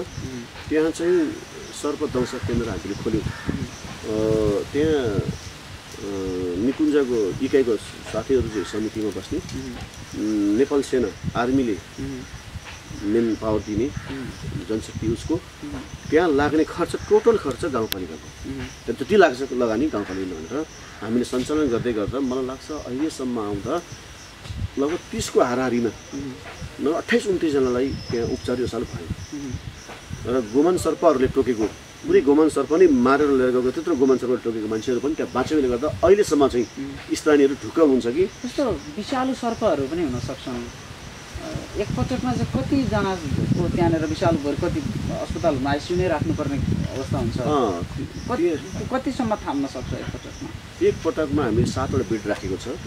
त्यहाँ 2 जनासम्म बेड चाहिँ भर्यो। कोही दिनमा 2-3 पटकै हामीले हेर्दाखेरि 2-2 जनासम्म चाहिँ मान्छे त्यहाँ बिरामीहरू आउनुभयो। र हाम्रो त्यहाँ माडी जुन बाँदर झुलाको पनि त्यहाँ हुन्छ। फर्स्ट उद्घाटन नै बाँदर झुलाको एकजना दलित भाइबाट सुरु भयो। त्यसपछि हाम्रो छिमेकी गाउँपालिका जिरा भनिन्छ यताको पनि यहीँ आउने हो भन्दाखेरि अब यो खोलेको फागुनदेखि सुरु हुँदाखेरि अहिलेसम्म मलाई लाग्छ लगभग 30को हारिमा पुग्यो भनेपछि त कम सङ्ख्या भएन।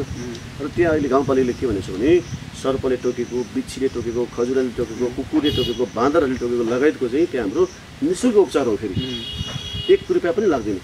र एम्बुलेन्स पनि हामीले के भनेका छौँ भने अति विपन्नलाई हाम्रो एम्बुलेन्स फ्री छ। र 15 रुपियाँ किलोमिटर सायद मलाई लाग्छ यति सस्तो कहीँ पनि छैन। तपाईँहरू रिसर्च गर्नु होला, खोज्नु होला। मानव यो चाहिँ अप एन्ड डाउन हुन्छ। एउटा बिरगञ्ज जाँदाखेरि 30 किलो भयो भने फर्क 60 किलोमिटर भयो। यसको दर चाहिँ 15 रुपियाँ किलो भनेको छु कि 15 रुपियाँ गर्दाखेरि पहिला यहाँ 4000 रुपियाँ बिरगञ्ज जानु लाग्थ्यो भने अहिले 1300-1200मा पुग्दो रहेछ। नारायणगढ जानलाई मान्छेले योभन्दा अगाडि 9000 तिर्थ्यो भने अहिले गाउँपालिकाको एम्बुलेन्स हिजो जुन सीता गुफा भन्ने ठाउँमा जानुभयो भने 2500मा बिरगञ्ज काठमाडौँ नारायणगढ पुगेर फर्किन्छ। भनेदेखि काठमाडौँ गएको 18,000 19,000 लिने छ भने अहिले हाम्रो एम्बुलेन्स 8,500 कतिमा काठमाडौँ मान्छे बिरामी पुऱ्याएर फर्किनुहुन्छ रिक्सा खर्च। र साथै हाम्रो बर्थिङ सेन्टरमा उपचार हुन सकेन भने बर्थिङ सेन्टरबाट अन्त हस्पिटल लानु पऱ्यो भने एम्बुलेन्स भाडा फ्री छ गर्ने हामीले घोषणा भइसक्यो भनेदेखि। र हामीसँग आयुर्वेदिक औषधालय पनि छ 2 ठाउँमा। आयुर्वेद पनि हाम्रो निःशुल्कै कुनै पैसा लाग्दैन भनेपछि अब यो ठाउँलाई हामीले आँपको हब तपाईँले हेर्नुभयो आँप बारी है बगानहरू छ। र गाउँपालिकाले पोहोर सालदेखि चाहिँ आँपको यसलाई एउटा हब बनाउने भनेर त्योभन्दा अगाडि पनि पहिलो आर्थिक वर्षमा पनि 6-7 हजार बिरुवा हामीले वितरण गऱ्यौँ। पोहोरदेखि चाहिँ व्यावसायिक रूपमा भनेर 10 बिघासम्म जसले रोप्छ उसलाई तारबार गर्ने, हाते ट्र्याक्टर दिने, औषधि छिट्ने मेसिन दिने, तालिम दिने लगायत धेरै हामीले प्याकेजहरू ल्यायौँ। जसले गर्दा मलाई लाग्छ 15-16 हजार जति बिरुवा लगाउने काम भयो। अहिले पनि मलाई लाग्छ चुरे राष्ट्रपतिसँग हाम्रो समन्वय भयो। यो 2-3 दिनमा आउँछ 3500 बिरुवा है। गाउँपालिका पनि अलग्गै आउँदैछ। यो गर्दै जाँदाखेरि मलाई लाग्छ मेरो कार्यकालमा चाहिँ मलाई लाग्छ यो ठाउँमा केही नभए पनि 1 लाख जति बिरुवा हामी रोप्छौँ। भनेपछि कृषि क्षेत्रसँग पनि हो। यो चाहिँ आँपको हबको लागि धेरै अगाडि बढिसकेको छ। रोपिरहेको छ, खेतमा अहिले आँप छ। र साथै यस भेटमा किसानहरूको दुध चाहिँ डेरीले चाहिँ 35 रुपियाँ 30 रुपियाँ 32 रुपियाँ किन्ने, आफ्नो भाँडामा हालेर बेच्नु पऱ्यो भने चाहिँ 80 रुपियाँ लिने। त्यसले गर्दाखेरि यो ठाउँमा हामीले अहिले किसानको दुध चाहिँ मानव सहकारी मार्फत किन्ने भनेर गाउँपालिकाले सहकारी गठन गरिदिएको छ। र गाउँपालिकाले दुधको चिसान केन्द्र राख्ने भनेर 10 लाख रुपियाँ छुट्याएको छ। अस्ति पहिला लकडाउन नभए विशेष सभाद्वारा हामी एउटा डेरी खडा गरिदिइसकेका हुन्थ्यो त्यति बेला। अब मलाई लाग्छ 1.5 महिनाभित्र हामी यहाँ 2 महिनाभित्र डेरी पनि हामी सञ्चालन ल्याएर सहकारीलाई हस्तान्तरण गरिदिन्छौँ। जहाँ कि मैले भनेको छु कि 60 रुपियाँमा किसानको दुध चाहिँ किन्ने पर्ने लेभलसम्म हामी जानुपर्छ है भनेको छु। यसरी गर्दाखेरि यो छ। र यस भेगमा प्रशस्त मात्रामा बाख्रा पालन गर्ने किसानहरू पनि छ। मलाई लाग्छ 90% घरमा 10% बाख्रा छ। र अब योभन्दा अगाडि त्यो लोकल बाख्रा भन्नुहोस् अथवा जमुना परेर पाल्ने ठाउँमा हामीले यो साल गरेर पहिला र यो साल गरेर 12-7 कति हो 17वटा 19वटा त हामीले बोयर जातको बोकाहरू वितरण गरिसकेको छ। बस्तीमा अहिले उन्नत जातको बोकाहरू जन्मिसकेको छ, पार्टीहरू जन्मिसकेको छ है। यो हो यस्तो समग्रमा हेर्दाखेरि ठिकै छ। अब तपाईँसँग विशेष गरी अयोध्याको विषय त भयो, छोटोमा केही विषयहरू जोडिएन भनेदेखि कार्यक्रम अपुरो पनि हुनसक्छ कि यहाँका स्थानीयहरूको केही समस्या जस्तो कृषिको प्रसङ्ग निक्लदै गर्दा मैले जब ठोरी प्रवेश गर्दै गर्दा वार्ड नम्बर 1मा केही स्थानीयहरूसँग कुरा गर्दै गर्दा धान लगाउने समय चाहिँ सुरु भयो। कतिपय ठाउँमा धानको बिउ पनि काट्ने बेला पनि भइसकेको रहेनछ, लगाउँदैछौँ भन्दै गर्दा पानी धेरै पऱ्यो भने पनि लगाउन सकिँदैन, पानी कम परेन भने पानी परेन भने चाहिँ लगाउने कुरै भएन। अब कहिलेकाहीँ बाढी आएर फेरि लगिदिने त्यो एकदमै सिँचाइको चाहिँ एकदमै समस्या छ भन्ने खालको गुनासो चाहिँ वार्ड नम्बर 1बाट केही स्थानीयहरूले व्यक्त गर्नुभएको थियो कि त्यो लगाउने या नलगाउने भन्ने पनि लगाइसकेपछि नि के हुने हो र बिउ चाहिँ बढ्दैछ तर लगाउनु पाइन्छ या पाइँदैन भन्ने पनि अन्यल हुन्छ स्थिति भन्ने खालको चाहिँ त्यहाँनिर गुनासो व्यक्त गर्नुभएको थियो। यो यस्तै सबै चिजहरूलाई जोडेर नै मैले यो ठाउँलाई आँपको हब बनाउन खोजेँ। भनेपछि धान खेती चाहिँ यस क्षेत्रका लागि अब धान खेती अति राम्रो, पानी चाहिने, धान खेती गर्नलाई मान्छे पनि चाहियो। अब पानी पनि अभाव छ, कोही बेला सुखै हुने, कोही बेला ठुलो बाढी आएर कुलै बगाइदिने, कोही बेला अब पानी नै नपर्ने, अनि कुलो भत्काइदिएपछि फेरि लगानी गर्न गाउँपालिकासँग पैसा त्यो ठुलो रकम पनि नहुने। ठिक छ, पानी हुने ठाउँमा त लगानी पनि गरौँला, कतिपय ठाउँमा कुलो ल्याउने ठाउँै छैन। अब हाम्रो यो भेगमा जङ्गलभित्र ठुलो पानीको मन छ। सरकारले केन्द्र सरकारले बजेट पनि पार्नुभयो तर निकुञ्जले पानी छुन नदिने होइन। यस्तो गरी यो वार्ड नम्बर 4 भन्नुहोस्, यो पनि छ, थुप्रो ठाउँहरू छ यस्तो, डिप बोरिङहरू छ, पम्पिसेटहरू छ, यसले कति धान्ने। त्यसले गर्दाखेरि धानिहाल्यो भने पनि अब श्रीमान विदेश, छोरा विदेश, बुहारी बच्चा पढ्ने नाममा सहरमा हैन, अथवा कतिको त बुहारी पनि विदेश, अनि इन्डियनहरू भन्नुहोस् लगाएर काम गर्नुपर्ने कति फाइदा हुने। त्यसले गर्दाखेरि बाँझो जमिनहरू भयो, जङ्गली जनावर सुन्नुहोस्, जङ्गली जनावरको त्यति नै तीव्र रूपमा आक्रमण छ। जङ्गली हामीले रोपेको धान दुःख गरेर रोपेको धान पनि जङ्गली जनावरले खानलाई बचाउन गाह्रो। अनि यसो हेर्दा भुचिया त्यतिकै छ, ठोडीहरूमा तपाईँले ठोडी पुरी नदी नालाले कटान छ। त्यसले गर्दा सबै चिज भुचिया पनि रोक्न हुने, एकचोटि लगाइदिएपछि पटक पटक मान्छे मजदुरी लाउनु पनि नपर्ने, जङ्गली जनावरले पनि दुःख एकछिन हुर्केसी मानौ एट्याक कम हुने। सबै क्षेत्रबाट हेर्दाखेरि धानभन्दा उत्पादन हिसाबले पैसा आर्थिक रूपमा आँप लिचीमा हुने। यो सबैले गर्दा यो ठाउँ चाहिँ पहिला सुरुमा आँप र लिचीमा मुख्यतः आँपको हब बनाउँ भनेको चाहिँ जुन क्षेत्रबाट आर्थिक स्थितिलाई सुदृढ बनाउन सकिन्छ त्यसलाई विशेष जोड दिएको। भनेपछि कसैले धान लगाउन चाहन्छु भन्ने किसानहरूलाई यतातिर मोड्नलाई कतिपय अवस्थामा सम्भव नदेखिन पनि सक्छ। यो हकमा फेरि गाउँपालिका स्वयंले अलिक मजबुत खालको कुलो बनाएर अथवा सिँचाइमा हाम्रो सिँचाइ भन्नुहोस्, पम्पी सेट भन्नुहोस्, डिप बोरिङ भन्नुहोस्, गाउँपालिकाले प्रशस्तै बजेट छुट्याएको छ र कुलोहरू भत्किएको मर्मतदेखि लिएर नयाँ बनाउनेदेखि थुप्रै छ। तपाईँले ठोडी वडा नम्बर 1 भन्नुभयो, ठोडी 1 नम्बर 1 मा देवीस्थान सिँचाइको लागि यो साल 30 लाख रुपियाँ छुट्याएको छ। ठोडी वडा नम्बर 4 मा भन्नुहोस् नयाँ देवीस्थानको नयाँ सिँचाइ हो, त्यसको लागि 30 लाख छुट्याएको छ। अस्ति डिपिआर बनाउँदाखेरि लगभग 60 लाख भयो भने त्यो कुलो चाहिँ सञ्चालनमा ल्याउन सकिन्छ, जङ्गल पानी खेर पुग्छ भन्ने कुरो भयो इन्जिनियरसँग। डिपिआर पनि बन्यो, तर 60 लाख एउटै जना हाल्नु त गाउँपालिकाले सक्दैन। अन्य ठाउँको बजेट कटाएर 30 लाख हाल्ने काम भयो। त्यसपछि सानो सानो कुलोमा 10 लाख, 5 लाख, 3 लाख सबै कुलोमा परेको छ। र वडा नम्बर 4 मा पनि एउटा चिसापानी सिँचाइ आयोजना छ, त्यसको पनि डिपिआर बनाउने काम भयो। डिपिआर बनाउँदाखेरि 40 लाख रुपियाँ भए पुग्छ भन्ने कुरा भयो। त्यसमा अहिले हामीले 30 कि 20 लाख छुट्याएको छ। कतिपय ठाउँमा डिप बोरिङ छ। यो वार्डमा मात्रै मलाई लाग्छ 20 वटा चान्चुन यो वार्डमा चाहिँ अहिले स्यालो ट्युबवेल छुट्याएको छ। यो कम भएन नि हो।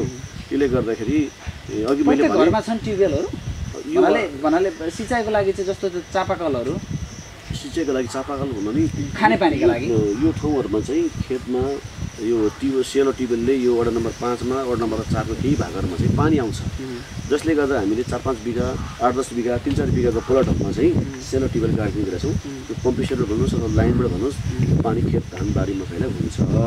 यो भइरहेछ। अब एकैचोटि सक्ने कुरो भएन। अब एउटा योजनाको लागि सिँचाइ सम्पन्न गर्ने कमसेकम 5 करोड भयो भने एउटा सिँचाइहरू सजिलोसँग सञ्चालनमा आउँछ।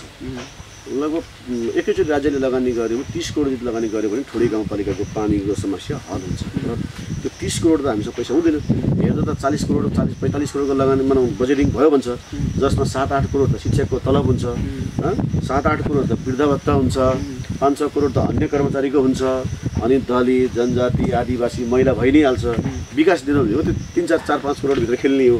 अनि त्यसले के हुन्छ भनौँ न, लगेर एउटा सिँचाइमा हालिदियो भने, खानेपानीको आयोजनामा हालिदियो भने एउटा टोललाई त हुने भयो, अरू टोलले फेरि मार गरिहाल्छ। यस्तो गर्दा हामी बिस्तारै विकास चरणबद्ध रूपमा अघि बढ्दै हुन्छ। जस्तो केही विषयलाई जोड्नै पर्नुपर्ने हो जो हामी साझा आइपुग्यौँ, त्यसैले विद्यालयहरूमा, स्वास्थ्य चौकीहरूमा त्यहाँनिर बुझ्ने त्यो अवस्था पनि रहेन। अब यहाँ आइसकेपछि तराईको एउटा लाइफ लाइनको रूपमा लिने जुन हुलाकी यो सडक जुन वीरगञ्ज ठोरी, यो सडकको कुरा नगरिकन त कार्यक्रममै अपुरो होला। कहाँ पुग्दैछ यो? एक किसिमको अपेक्षा यसले चाहिँ एउटा ठुलो सम्भावना पनि यसलाई सम्बन्धका हिसाबले पनि, अथवा यस क्षेत्र त अझ केलुङ पनि 160-70 किलोमिटरको नजिक पर्ने त्यो एउटा अथाह सम्भावना बोकेको ठाउँ। यो त्यो विषय एकातिर छ। यो सडक निर्माणको काम चाहिँ कति प्रतिशत छ, कति बाँकी छ? यो काम लगभग सकारात्मक खालको मानौँ खुसियाली खालको सन्तोषजनक टाइपको नै छ। पर्सेन्टेज हिसाबले ठ्याक्कै भन्ने भन्दा पनि हाम्रो चमरी होलदेखि सुरु हुन्छ र टुटे खोलासम्म त तपाईँले हेरिहाल्नुभयो। अब यो मानौँ कालोपत्रे बीज खसाल्ने स्तरमा पुगिसकेको छ। र उहाँसँग मेरो भर्खरै अहिलेभन्दा 10 दिन अगाडि मेरो छलफल भयो पालिका अफिसमा। जो कन्सल्टेन्ट जुन आफै आउनुभएको थियो उहाँ पनि चिन्तित हुनुहुन्छ, समयमा सकिएन भन्ने छ। समयमा सकिएन, अब जे हुन्छ हामी सकेर जान्छौँ भन्ने हुन्छ। केही ठाउँहरूको विवाद छ, 5-6 ठाउँमा कलबर्टहरूको विवाद छ। 4-5 ठाउँको कलबर्टहरू चाहिँ के छ भने मेरो खेतमा पानी आउँछ, मेरो घरमा पानी आउँछ, बनाउन दिँदैनौँ हामी भन्ने छ। जसले गर्दाखेरि अब पिच खसालिदिइहालौँ, त्यहाँ फेरि छोड्नुपर्ने हुन्छ। अब यो कलबर्ट भएको ठाउँमा हामी खाली छोडिदिन्छौँ, अब छिटो निर्णय गरेर गाउँपालिकाले हामीलाई दिनु पऱ्यो भनेर उहाँले भन्नुभएको छ। त्यो जुन ठाउँमा कल्भर्ट बनाउन दिँदैन त्यसको दायाँ बायाँ अगाडि पछाडि चाहिँ 50 मिटर 100 मिटर हामी छोडिदिन्छौँ र पिच बनाउँछौँ भनेर भनिरहेको छ। केही ठाउँमा रुख काट्न पनि विवाद छ। अब हामी रुखमै पिच हान्दैछौँ भन्ने पनि छ र 57 किलोमिटरसम्म चाहिँ उहाँहरूको भने यो चैतसम्ममा हामी सक्नुपर्छ हामीले भन्नेमा छ। 57 किलोमिटर भनेको ढेडुखोला पारी भएर वार्ड नम्बर 3 मा 3 किलोमिटर पर्दछ। त्यो कतापट्टि जाने डिपिआर चेन्ज गर्ने भन्ने कुरा छ। जुन पुरानो डिपिआरमा रुख पर्दछ रुख काट्न दिइरहेको छैन निकुञ्जले भन्दै त्यसलाई छलेर जानु पर्यो। अर्को निर्णय हुन सकेको छैन। त्यो 3 किलोमिटरको ठेक्का भन्ने अलिक गाह्रो छ र 57 किलोमिटर चाहिँ उहाँहरूले चैतसम्म सक्नुपर्ने छ। उनीहरूले भन्छ चैतसम्म हामी सक्छौँ भन्दैछ र हेर्दाखेरि सन्तोषजनकै छ। अब यो अरूको यता 30 किलोमिटर अरू गाउँपालिकाको काम हेर्ने बेला पनि निराशाजनक छ। थोरै गाउँपालिकामा के छ भने यहाँको स्थानीय जनता भन्नुहोस्, यहाँको राजनीतिक दल भन्नुहोस्, यहाँको जनप्रतिनिधिहरू भन्नुहोस्, सबै लागेको छ यसलाई सम्पन्न पार्नको लागि। जनप्रतिनिधिहरू बिच चाहिँ कस्तो समन्वय छ समग्र ठोरीको विकास? हाम्रो समग्र ठोरीको विकासको लागि ठोरी गाउँपालिकामा जनप्रतिनिधिहरू बिच कुनै विवाद छैन। यहाँ अरू गाउँपालिका विवाद भयो, झगडा भयो भन्ने नै छैन। मुख्य कुरो के हुन्छ भने लेनदेन हुन थालेपछि झगडा पर्छ। मानव कुनै पनि योजनामा पैसा लिन थालेपछि झगडा पर्छ हैन? त्यो स्थिति छैन। त्यो छैन। अब कुनै पनि उपभोक्ता समितिसँग कसैले पैसै लिएको छैन त के विवाद हुन्छ?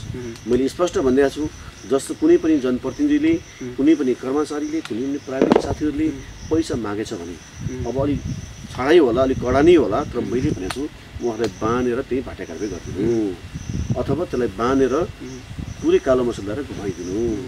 नभएदेखि मलाई फोन गर्नु र गर्नुहोस् म आउँछु, तर त्यसलाई तपाईँहरूले घुस मागेकोलाई भनेर बाँधेर राख्नुहोला भनिदिइसकेपछि अनि के बेला विवाद हुन्छ? त्यस विषयमा चाहिँ सशक्त रूपमा कडा रूपमा प्रस्तुत हुन्छ। जस्तो तपाईँसँगको अहिले यो कुराकानीमा एउटा दुईवटा मात्रै विषयमा प्रवेश गरेको भए त्यसमा अलि गहिराइमा गएर कुरा गरिन्थ्यो होला। अलिक छेउछेउमा सतहमा जस्तो रहेर सबै विषयलाई जोड्नुपर्ने भएको कारणले गर्दा कुराकानी पनि लामो, एउटै विषयमा अलि गहिराइमा पुग्न पनि सकिएन। अब यो तीनवटा राष्ट्रिय निकुञ्ज, यता वाल्मिकी टाइगर रिजर्भ, यताबाट पर्सा राष्ट्रिय निकुञ्ज, चितवन राष्ट्रिय निकुञ्जको बिचमा भएको यस क्षेत्रलाई पर्यटकीय सम्भावना अथवा सम्भावना बोकेको यस क्षेत्रलाई अझै यहाँहरूले पहल हात्ती सवारीदेखि लिएर यहाँले जीप सफारीका लागिदेखि लिएर अन्य पहलहरू पनि गर्दै हुनुहुन्छ। अब चाहिँ यति समयभित्रमा यस क्षेत्रलाई यस्तो बनाउने भन्ने त्यस्तो खालको खाका मन र मस्तिष्कमा सँगै कागजी रूपमा के हुँदैछ? अब हामी यो हाम्रो कार्यकालमा यो सालको मानव यो आर्थिक वर्ष अन्तिमतिर हामी आउने गाउँसभामा गाउँपालिकाले ठोरी गाउँपालिकालाई पर्यटकीय क्षेत्र रूपमा हामी घोषणा गर्छौँ। योभन्दा अगाडि नै यहाँ यस भेगको बुद्धिजीवीले भन्नुहोस्, यस भेगको थुप्रै पत्रकार साथीहरू बाहिर हुन्छ, उहाँहरूले एक किसिमको अलिक दबाब छ म माथि कि पर्यटक क्षेत्र घोषणा गरिदिनु पऱ्यो भनेर। अनि मैले भने पर्यटकीय क्षेत्र घोषणा गर्न किन हतार गर्ने? पूर्वाधार पनि चाहियो। पूर्वाधार त चाहियो।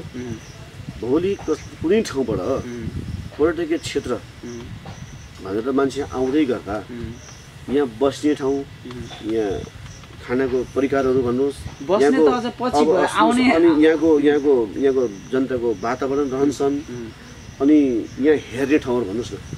मानौ बागमुर्चामाई भनेर हाम्रो यहाँ छ, यो ठाउँको एउटा शक्तिपीठ हो। पर्सा जिल्लाको 7वटा देवीहरूको शक्तिपीठमध्ये एउटा पीठ हाम्रो यहाँ छ। अब त्यहाँ संरचना छैन। अब हेर्न त रुख मात्रै हेर्दा गएर भएन, केही पनि रहेछ भन्ने भयो। अब हात्ती सफारी भने हुन्छ, जिप सफारी भन्छ। हात्ती सफारी जिप सफारी हेर्न त न हात्ती छ न जिप छ। हामीले अब सीता गुफा भन्छ त्यहाँ त्यसलाई व्यवस्थित भएन भनेर भन्नुहोस् होइन। अथवा हाम्रो त्यहाँ गोले डाँडा भन्छ, मनमोहन स्मृति पार्क हाम्रो बन्दैछ, गणेशमान पार्क बन्दैछ, पुष्पलाल पार्कहरू बन्दैछ हाम्रो भित्र है।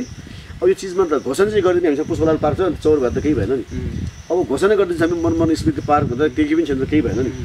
अनि त्यसले गर्दाखेरि मैले चाहिँ भने अहिले पहिला पूर्वाधार तयारी गरौँ भनेर अब हामीले यहाँ बागमुर्चामाईमा हाम्रो 5 तल्ला मन्दिर बनाउने भनेर हामीले सुरु गऱ्यौँ। हाम्रो इन्जिनियरले गराएको डिजाइन अनुसार चाहिँ बिचमा गएर रोकियो काम। रोकिसकेपछि काठमाडौँ आर्किटेक्ट मगायो। आर्किटेक्ट मगाएर यसलाई डिजाइन गर्दाखेरि भन्नुभयो 3 तल्लाभन्दा माथि जानै सक्दैन। 3 तल्लाभन्दा माथि जान सकेपछि 3 तल्लाको मन्दिर अहिले बन्दैछ है। अब यो 5-6 महिनामा त्यो मन्दिर एउटा क्लियर हुन्छ। त्यसको साइडमा अरू 2-4वटा मन्दिर हामी बनाउँदैछौँ। अब हात्ती सफारी जिप सफारी हात्ती अलरेडी छ र जिप अब आउँदैछ है। सुनिहाल्नु पर्ने भइसकेको छ। यो भित्रको ट्र्याकहरू पनि सफा खुलेर राम्रो भइसकेको छ। यो भित्र रामभरि भाटा भन्ने ठाउँ छ, एउटा शक्तिपीठै हो त्यहाँ जानको लागि। साथसाथै अब हाम्रो सिकारी पार्क बनाउँदा इच्छा नगर्ने सफारीको लागि हामी सोच्दैछौँ कि त्यहाँ छिटै सजाउनको लागि भिडहरू खोल्छौँ। त्यस पछाडि सीता गुफालाई व्यवस्थित बनाउँछौँ। त्यस पछाडि मनमोहन स्मृति पार्क भनेर हामी बनाउँदैछौँ र भ्यू टावर छ, त्यो हुँदैछ।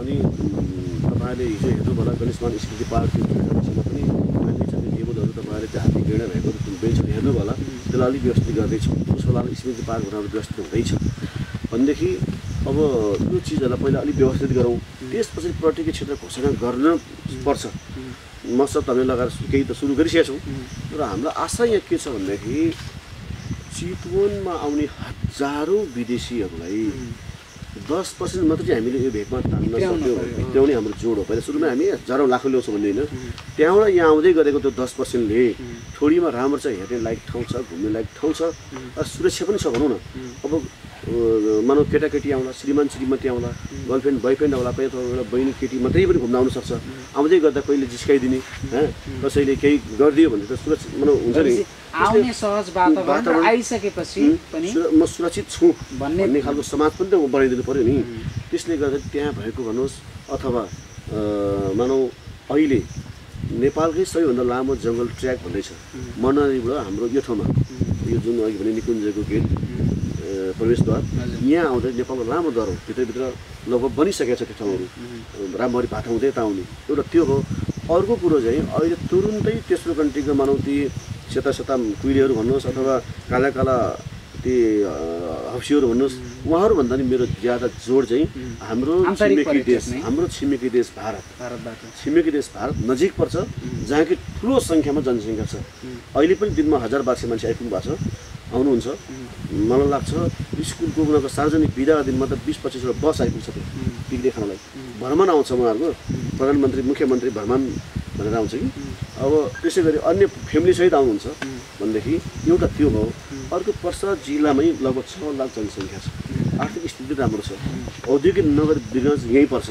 कलैया यहीँ पर्छ सिमरा उद्योग क्षेत्र यहीँ पर्छ होइन भन्नुहोस् त बारा जितपुर यतै पर्छ अमृतगञ्ज यतै पर्छ हेटौँडा नजिकै पर्छ हेटौँडा आधा रोड पश्चिम नजिकै पर्छ मनरी रोड पश्चिम नजिकै पर्छ 1 घन्टाभित्रमा चारैतिर यहाँ आइपुग्छ अब हुलाकी रोड बन्दै गरेपछि 1 घन्टाभित्रमा यहाँ आइपुग्छ मान्छे जित रोड अहिले हिलो बाटो भने अहिले 1 घन्टामा आइपुग्छ भनेदेखि यति मात्रै मान्छेलाई सेरोफेरमा गरिदिने हो भने पनि दिनमा 2025 मान्छे यतिकै आइपुग्छ केन्द्रको नेतृत्वले यस क्षेत्रप्रतिको चासो चाहिँ कतिको देखाएको अब केन्द्रमा पनि चर्चामा छ केन्द्रमा पनि चर्चामा नभएको भए मनरीबाट मानव जङ्गल सफारीको लागि त्यति लामो ट्र्याक खुल्ने होला थिएन यो त गाउँपालिकाले होइन स्थानीय तहले होइन र केरुङ नाका पनि त अहिले लगभग 160 किलोमिटर सर्ट दूरी भनिरहेछ अब यो चाहिँ अब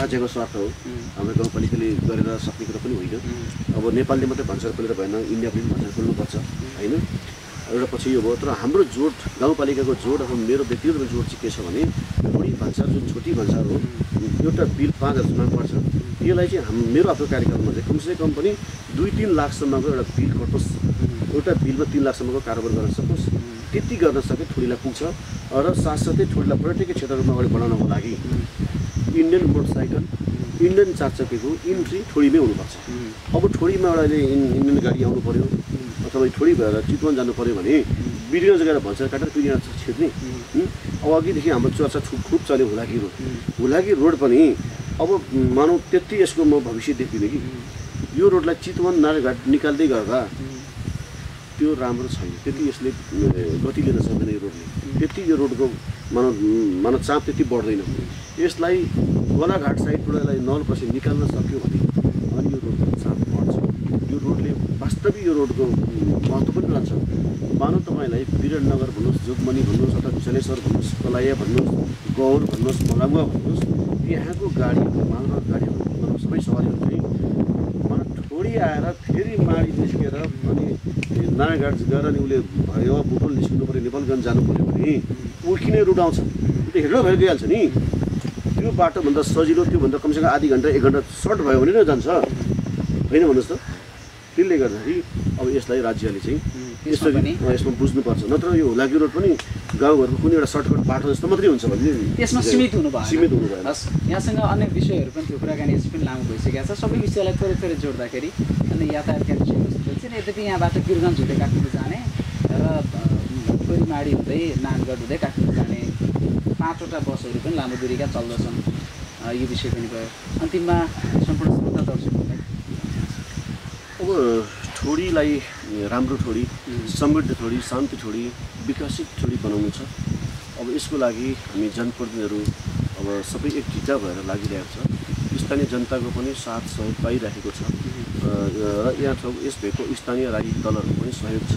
अब यो सहयोगलाई कायम राखौँ र ठोरीवासीहरू कुनै पनि राजनीतिक ढङ्गले राजनीतिक झन्डाहरू बोकेर कुद्ने भन्दा पनि नेपालको झन्डा बोकेर ठोरीलाई हाम्रो हो, ठोरीको विकास नै हाम्रो विकास हो भनेर एक ढिक्क भएर अगाडि लाग्नुपर्छ। त्यही नै ठोरीको हकित र विकास छ भनेर भन्न चाहन्छु। राजनैतिक आस्था र विचारका आधारमा कुनै एउटा व्यक्तिले आफ्नोभन्दा प्रतिपक्षले गर्न लागेको राम्रो काम पनि नराम्रो भन्ने, नराम्रोलाई पनि समर्थन गर्ने भन्दा पनि समग्रमा राम्रो के हो, सकारात्मक के हो, त्यसका विषयमा आवाज उठाउने, त्यसका विषयमा चाहिँ एकबद्ध हुनुपर्छ, सकारात्मक सोच राखौँ भन्ने नै हो। यहाँलाई धेरै धेरै धन्यवाद।